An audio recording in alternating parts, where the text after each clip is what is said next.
Chapter 8. Stand up, be bold, be strong. Take the whole responsibility on your own shoulders and know that you are the creator of your own destiny. By Swami Vivekananda. The first breeze of success. The immediate challenge before us was how to cover the huge loss and how to recover the dues from the defaulter resellers. To compel them to return our money was as difficult as snatching the prey from a lion's mouth. Some of them were snappy and aggressive, but Baba was also equally hot-tempered and ready to take up a fight.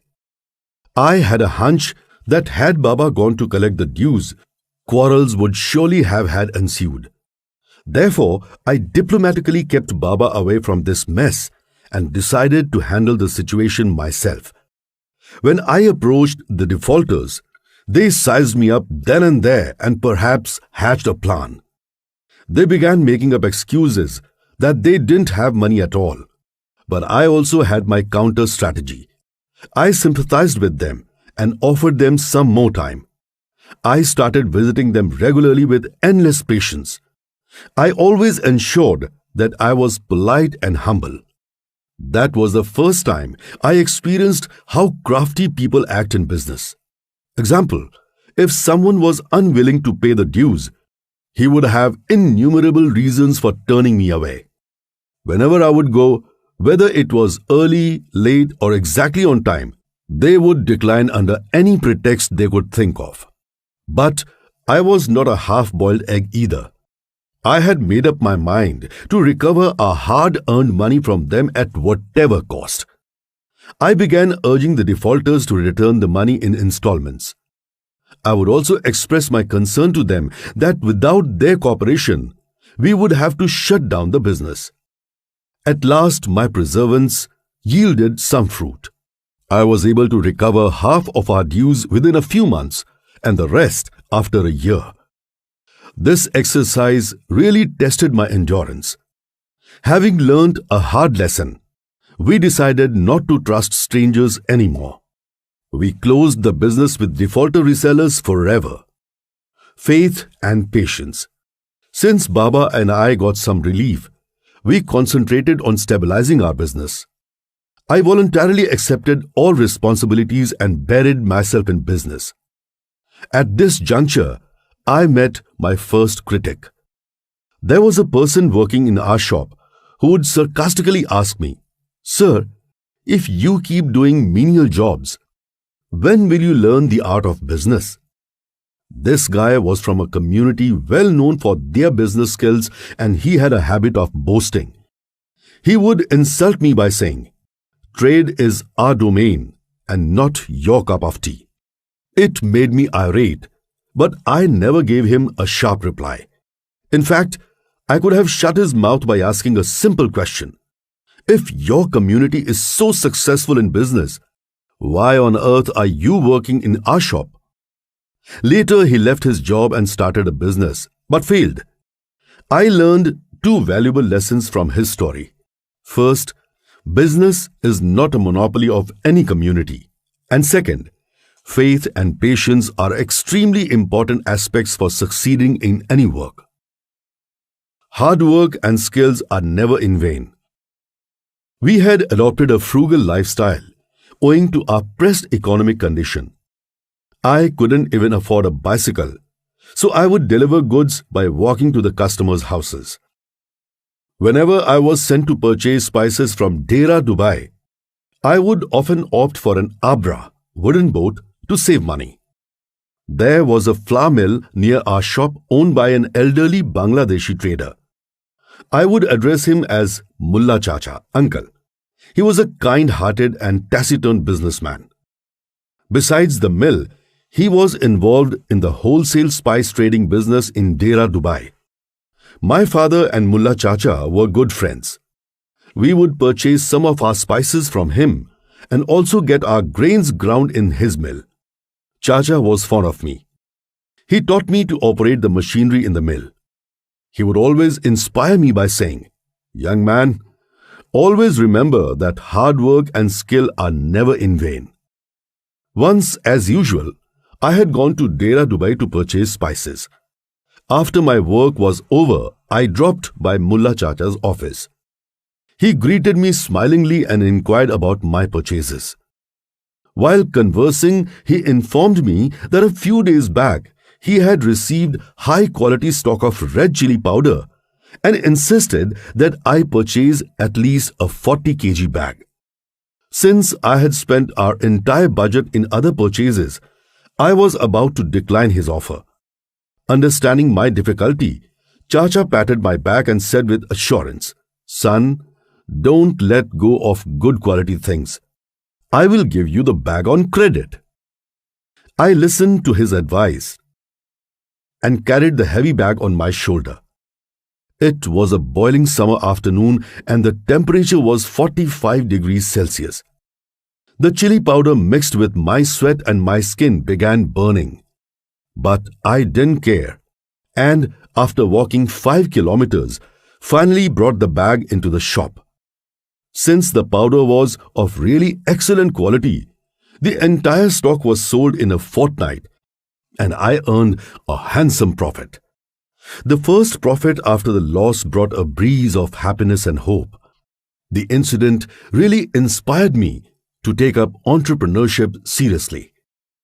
Whenever I remembered the sacrifice made by my vow not to return home defeated and empty-handed would be even more cemented. I began working rigorously, devoting my time solely to business. After a penance of 3 years, we succeeded in establishing our business with a firm foot and our small shop started to earn a good profit. When I returned home after a long 3.5 years and handed over her cherished jewelry, even her precious Mangal Sutra, she embraced me affectionately and patted my head proudly. Both of us had tears in our eyes. When she caressed my cheek with love, it was the highest honor in the world for me. Business spreads its wings. When I returned to Dubai, my personality was completely transformed. Previously, I was only dreaming of wealth, but after 3.5 years of hard work, I was chasing my dreams systematically. I even acquired 2 more success tips. First, nothing is achieved without hard work and patience. And second, control over emotions and courtesy to customers results in immense growth in your business. Pure and quality products, polite and prompt service, catering to the needs of various communities under one roof made our shop popular among customers. The endorsement and word of mouth automatically brought name and fame to us. From the increased income, Baba thoughtfully acquired an upper floor 3 BHK flat on rent and kept subtenants in 2 rooms. This move yielded a double advantage as we got a comfortable shelter and an assured extra income too. He employed some workers in the shop and relieved me from doing menial activities. Our separate flat ensured that I could come and stay with us regularly. She began coming to Dubai every 3 months and spending a fortnight in our company. Since my younger brother Sanjay was still finishing his education in Mumbai, I would not stay for a long duration with us. But it was such a joy for me to eat food cooked by my mother, that too after a gap of 4 years. Walking alone. Business can be carried out by 3 ways: proprietorship, partnership, and cooperative. Each one has its own pros and cons. But I prefer the first one because we had experienced a breach of trust from partners in the early days of our business. By learning a lesson from it, we never opted for the third option.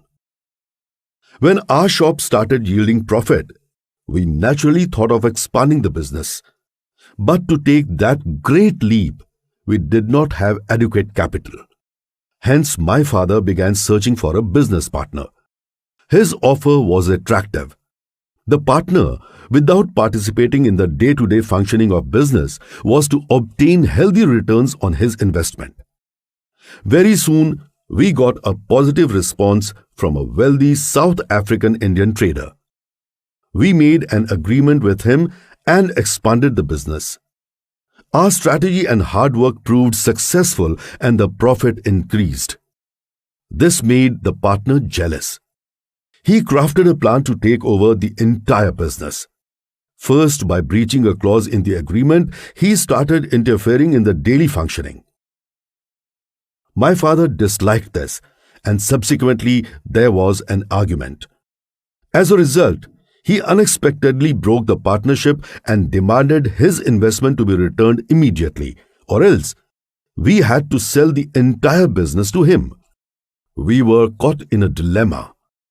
My father was a determined and courageous person. He wasn't going to let the business slip out of his hands so easily. He decided to return the entire investment of the partner. He raised loans and borrowed money from his friends and ultimately escaped from the trap. We learned our lesson from this incident and never opted for any partnership again. Instead, we preferred to face our challenges alone. When my father handed over the responsibility of the business to me, I also followed in his footsteps. In Dubai, I had seen a classic example of how the differences and internal politics between partners had ruined a prosperous business. The company had been progressing well and the partners in fact trusted each other deeply. Once, a partner, under the insistence of his wife, employed his brother-in-law in the company, but that person acted traitorously. He first caused a rift among the workers and then started encouraging the groups to fight with each other. When the other partner came to know, there was a bitter conflict. Ultimately, their partnership broke and both decided to sell the company to a third party. An old proverb is worth remembering by the entrepreneurs: better to be alone than in bad company. Baba retires from business. My younger brother Sanjay also joined us as soon as he finished his education. We three spent almost 3 years together. During his stay, Sanjay also learned the basics of business under Baba's tutelage. Meanwhile, Baba had purchased a warehouse in Al Quoz Industrial Area No. 3 for storing goods. He utilized that space to start his second grocery shop. He had thought of giving me and Sanjay a shop each and returning to India to spend his post-retirement life. With perfect planning and foresight, he divided his business equally among his sons.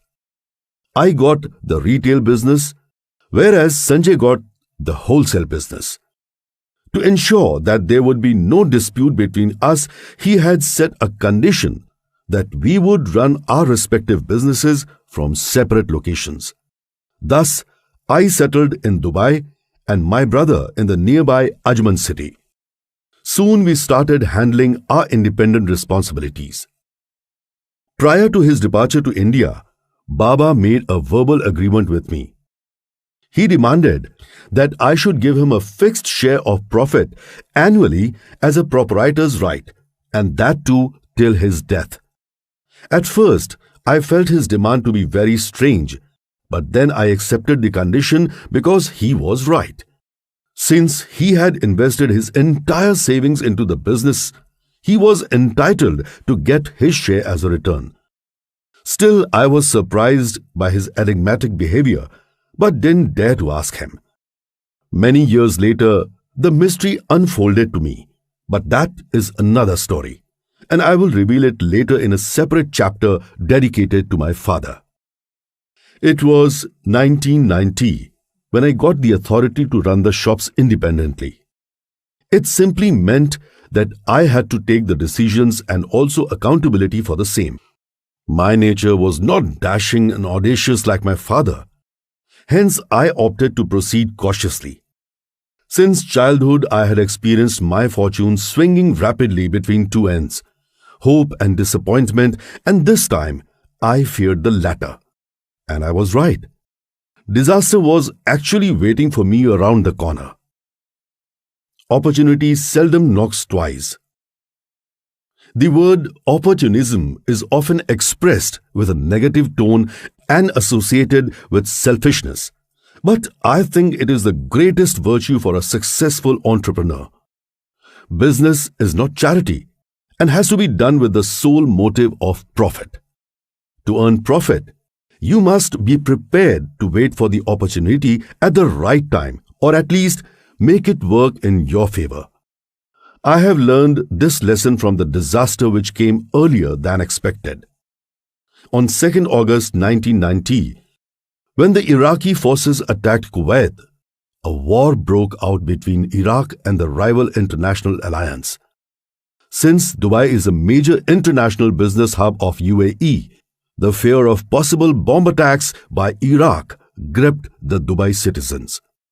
The entire business world in Dubai came under severe pressure, and many businessmen thought it better to shift to other countries for shelter. But I was not in a position to leave the city quickly, as I had stored a huge consignment in my warehouses for the upcoming festival season. Soon a number of shops in Dubai closed their shutters. People preferred to stay at home rather than venturing outside. Actually, I was also scared internally as the hustle and bustle in my shop was dissipating. After all, I was a small shopkeeper. How long could I survive the loss? I would have been devastated had the city faced an attack. The panic made me have sleepless nights. I was caught in a dilemma and could not decide whether to leave the city or not. But one day, I got my answer when I was watching a cricket match on TV. I saw the batsman of a surviving team playing with patience and accumulating more runs. He waited for the right ball and then hit for a boundary. A Hindi phrase, "Mauka dekh ke chauka marne ka." Wait for a chance and then hit boundary, popped in my mind. I decided not to leave the city and face the consequences patiently. Just then, the situation took a strange turn. People began buying and storing groceries and foodstuffs hastily. They were ready to pay any price for it. In fact, it was an enormous opportunity for any cunning trader to make a huge profit. But my conscience and honesty kept me away from choosing the path of temptation. Even in a war-like situation, I sold all the items at their regular market prices, finished all my consignments, and ordered fresh imports. When the situation quietened down, I earned not only a handsome profit and appreciation, but a strong trust from customers. I have never broken that trust until now, and I never will. A quote by Albert Einstein describes this situation. In the middle of difficulty lies opportunity. My wisdom and your money. Everyone sighed with relief when the Gulf War was over. Besides, another reason for my happiness was that I had earned a satisfying return. I kept that amount in a bank as a fixed deposit. The bank manager knew our Al Adil trading company. One day he called me and asked, "Sir, I am thankful to you for depositing your money with us. But unlike other businessmen, why haven't you immediately taken a loan against the deposit?" Generally, traders prefer this channel for business expansion or working capital provision. Why don't you follow them? Our bank will be happy to offer you a loan. I was a bit startled as I had never taken any loan or borrowed money from elsewhere. So I tried to trot off his proposal at once and said, "I don't need any loan. I can manage my requirements from my reserves only." The manager realized that I had not yet learned the business tricks fully. He smilingly told me, "Sir, please take my advice. Loan is not as bad as you think. If you repay the installments on time and regularly, it really provides a flip to your business. You are a good businessman, but you also need to become a smart entrepreneur. Don't limit your business to a single shop. Expand it to other parts of the city." I was influenced by his advice and took a loan. Soon it felt like a burden. After 6 months, I went to the bank and told the manager, I want to wipe off the loan fully. He stared me for a few seconds and finally said, Sir, it seems that you have not used the loan amount to your benefit. Don't settle it hastily. Instead, start a new outlet. I enthusiastically found a rented space and started our second outlet. When it began yielding profit, I again took a loan to start a third outlet. In this process, I also learned how to negotiate and bargain for lower interest rates. I learned a trick which I would like to share with the new entrepreneurs. Business expansion is not a challenging task. You can grow by using your wisdom and others' money. Initially, I expanded my business with bank loans, but later I found a better and more secure way of saving from my own income. A penny saved is a penny earned. I wanted to expand the business, but I was rather reluctant to take bank loans for it. Then an incident took place that changed my entire perspective and inculcated the habit of saving in me. In those days, I would enjoy a cup of tea and some refreshments in a nearby restaurant every evening. One day I noticed that the restaurant owner had kept 2 tins under his cash counter. I asked him the reason, and he smilingly told me that they were meant for saving. Every day he drew 2 notes of 100 dirham each from the income and stored them aside in the tins. At the end of the month, each tin contained a pool of 3,000 dirham. He would use the money from the first tin to cover expenses like bills and wages, and the amount from the other tin would be his profit. The owner proudly told me that he had never needed to borrow once he started saving daily. Fascinated by the idea, I followed the same strategy in my shop. I even dared to save 500 dirham daily in both tins and resolved to open it only when the year ended. At the onset of the new year, I opened the tins, and wow! There was a massive 1.80 lakhs dirham in my hands. With that investment, I opened a new shop in Abu Dhabi. The next year, I had a whopping corpus of 3.60 lakhs dirham. From this amount, I opened my third shop in Sharjah. I continued to use this saving technique. When my savings reached 5.40 lakh dirham, I started a spice processing plant from the investment. Today, our Al Adil Group owns a chain of 43 super stores, 2 flour mills, and 2 spice factories. The magic of saving and compounding made it possible. There is an often used proverb, anyone can earn money, but it takes a wise man to keep it. So friends, I advise to you all to start saving from an early age. See how your money transforms into wealth and gives back to you. Journey towards entrepreneurship. Business expansion enabled my journey from a small shopkeeper to an entrepreneur.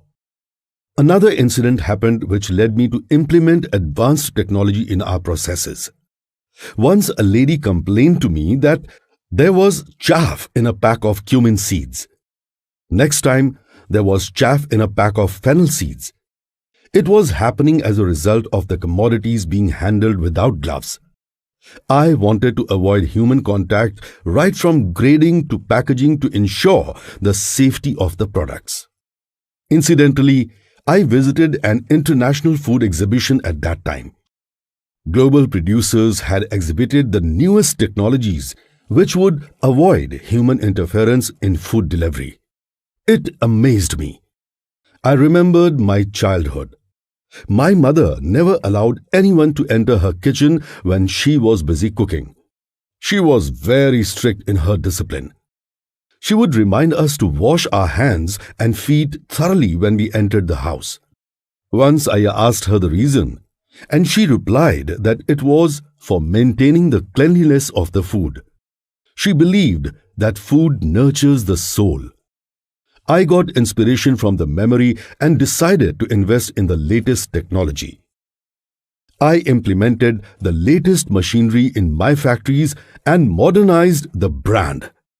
Later, we got many awards for quality. We transformed our shops into spacious superstores where the customers can pick the products themselves. Our Al Adil group has always focused on delivering clean and safe products to customers. We have implemented state-of-the-art technology, adopted stringent international standards, and maintained the best hygienic practices.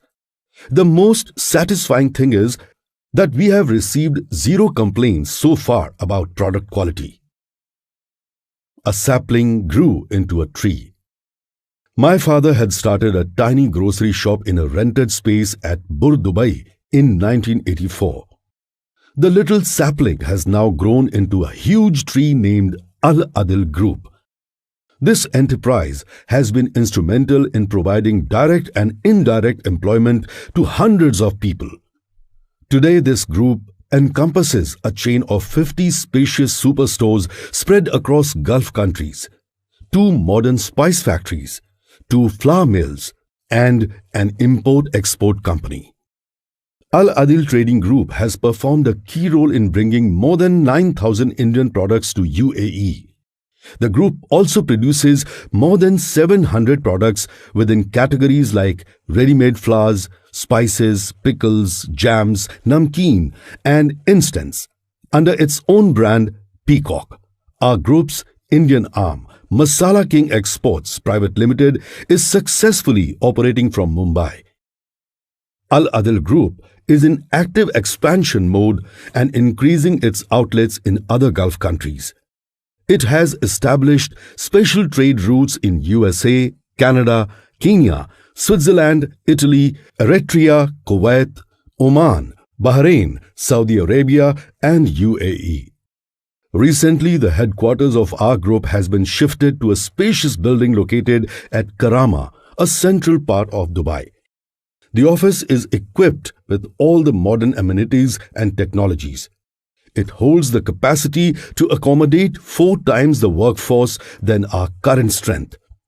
The dream which my father and I saw together has at last come true after 38 years. Determination leads to success. The story behind the establishment of Masala King Exports India Private Limited, our import-export arm operating from Mumbai, is quite interesting.